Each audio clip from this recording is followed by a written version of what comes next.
அங்கே இருக்கும்போது ஜாலியாக இருந்தது, இங்கே வரும்போது கொஞ்சம் டென்ஷனாக இருக்குது. கரெக்டாக இருக்கா? ஃபர்ஸ்ட் ஆஃப் ஆல் எங்கள் ப்ரொடியூசர் ராகுல் சாருக்கு ஒரு பெரிய தேங்க்ஸ். ஏன்னா இன்றைக்கி இப்படி நிற்கிறதுக்கு அவர் ஒரு பெரிய காரணம். நெக்ஸ்ட்டு வந்து இன்னொருத்தருக்கு நான் ரொம்ப முக்கியமாக நன்றி சொல்லி ஆகணும். யாருன்னா மிஷ்கின் சார். அவர்கிட்ட தான் இந்த டைட்டில் இருந்தது. ஆக்சுவலாக நாங்கள் இந்த ரியாலிட்டி ஷோலாம் நான் ஆடும்போது என்ன ரவுண்டு அடுத்ததுன்னு சொல்லிவிடுவாங்க.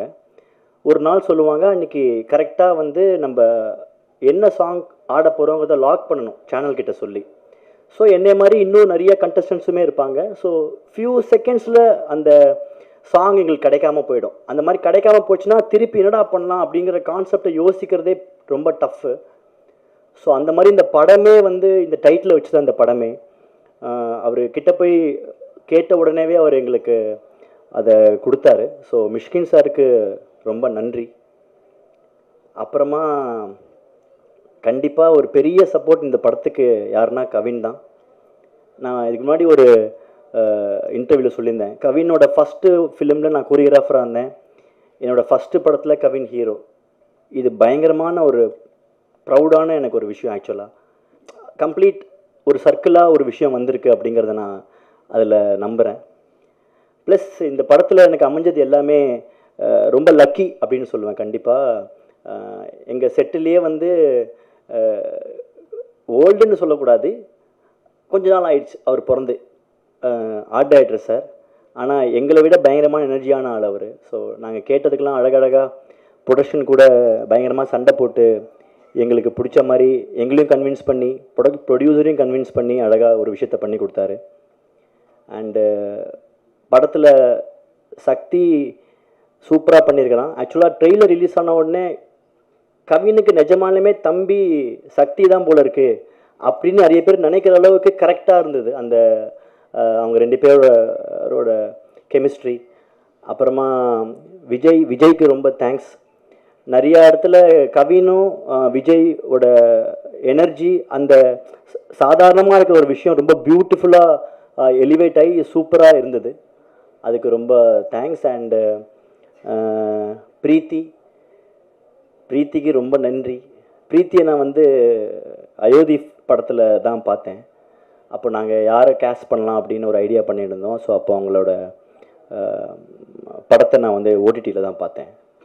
ஸ்டார்டிங்கில் ஹிந்திலேயே வரும். நான் தப்பாக லாங்குவேஜ் பார்த்துட்ருக்கேன் போல இருக்குது அப்படின்னு நினச்சிக்கிட்டு இருந்தேன். பார்த்தா கடைசியில் தமிழில் வந்தது. அப்போ தான் பிரீத்தியும் வந்தாங்க.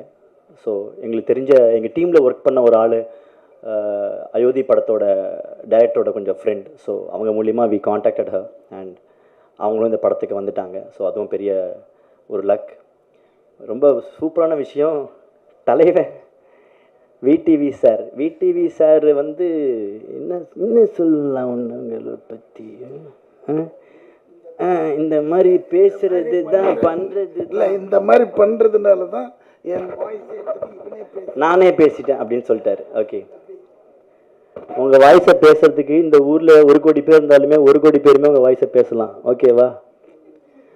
அண்டு விடிவி சார் எனக்கு ரொம்ப 2000 உன்னாலே டைம் வாரணமாயிரம் ஷூட் பண்ணுற டயத்தில் அப்போது வந்து எனக்கு ஃபஸ்ட்டு சேலரி கொடுத்தது விடிவி சார் தான். ஸோ என்னோடய படத்தில் விடிவி சார் இருக்காருங்கிறது ரொம்ப பெஸ்ட்டு மூமெண்ட் எனக்கு ஆக்சுவலாக. அப்போ நான் வந்து கௌதம் சார் கூட அந்த படத்தில் நான் ஒர்க் பண்ணிக்கிட்டு இருக்கேன். அப்போ எனக்கு முதல்ல எனக்கு செக் அவரால் தான் நான் பேங்க் அக்கௌண்ட்டே ஓப்பன் பண்ணேன். அப்போ பேங்க் அக்கௌண்ட் கிடையாது.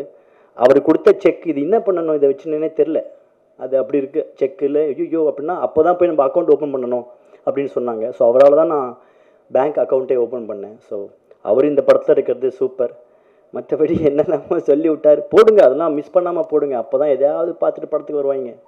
எதுவுமே மிஸ் ஆகக்கூடாது, எதுவுமே கட் ஆகவும் கூடாது. அண்டு என்னோட டெக்னிக்கல் டீம் பிரணவை பற்றி நான் என்ன சொல்லணும்னு நினச்சேங்கிறத வந்துட்டு அவங்க சொல்லிட்டு போயிட்டாங்க. என்னடா மச்சான் என்னடா பண்ணுது அப்படின்னுவான்.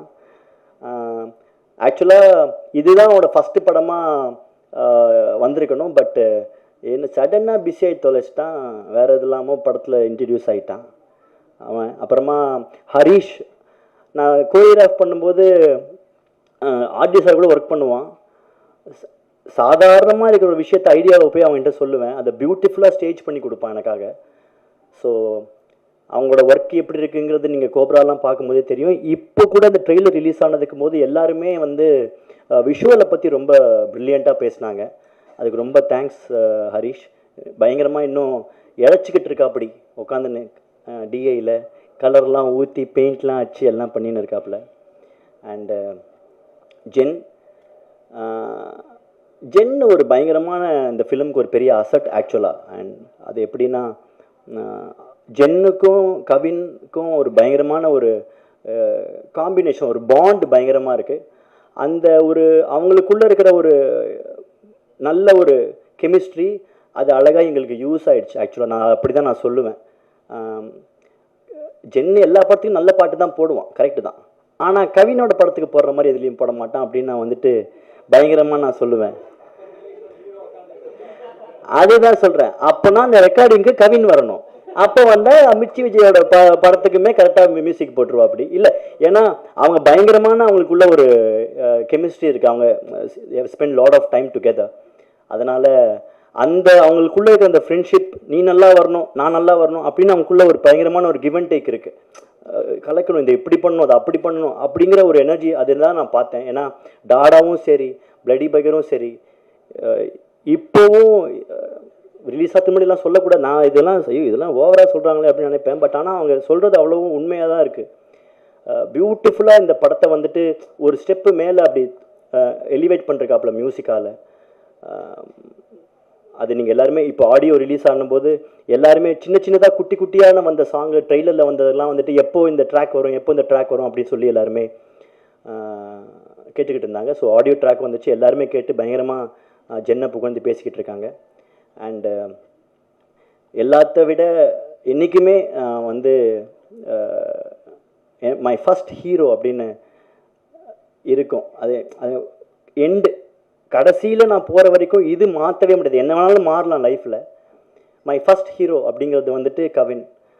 அது ஒரு பெரிய விஷயம் எனக்கு ஆக்சுவலாக. It is not a joke. ஏன்னா அந்த டயத்தில் நல்ல ஒரு பீக்கில் கரெக்டான டயத்தில் இருக்கும்போது இதை பிடிச்சி இதுக்காக ஒன்று பண்ணணும், இதெல்லாம் பண்ணணும், இதெல்லாம் இப்படி பண்ணணும் அப்படின்னு அதை பயங்கரமாக கொண்டு வந்தாப்புல. ஸோ அதுக்கு நான் என்றைக்குமே thank you Kavin for this.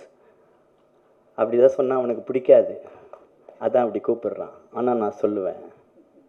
Okay, and thanks. And எல்லாரோட படத்துலையுமே எல்லாரோட யூடியூப் சேனல் எல்லாரோட இதெல்லாம் நான் பார்ப்பேன். ஒரு படத்தை பற்றி நீங்கள் என்ன பண்ணுவீங்கன்னு. அதை விட ஜாஸ்தி பண்ணுங்கள், விட்டுடாதீங்க. ஸோ எல்லாருக்கும் இது வருதுன்னு தெரியுதுல்ல, தெரியணும். ஆனால் இன்னும் கொஞ்சம் எக்ஸ்ட்ராவாக தெரியணும் அப்படின்னு நீங்கள் சொல்லிட்டீங்க. நான் சொல்லலேன்னு சொல்லாமட்டாங்கன்னா அதான் நானும் சொல்கிறேன். அப்படியா? அது கட் பண்ணி அது விடிவி சார் சொன்னது மாதிரியே பண்ணிவிடுங்க. அதான் ஓகே. ஸோ ப்ளீஸ் சப்போர்ட் பண்ணுங்கள் எல்லாருமே கண்டிப்பாக போய் படத்தை பாருங்கள். கண்டிப்பாக நீங்கள் பார்ப்பீங்க, பார்த்து பண்ணுங்கள், வலிக்காத மாதிரி. தேங்க்யூ. ஹீரோ படத்தில் கிஸ் பண்ணுறாங்களா இல்லையா அப்படின்னு படத்தை பார்த்தா தெரிஞ்சிடும்.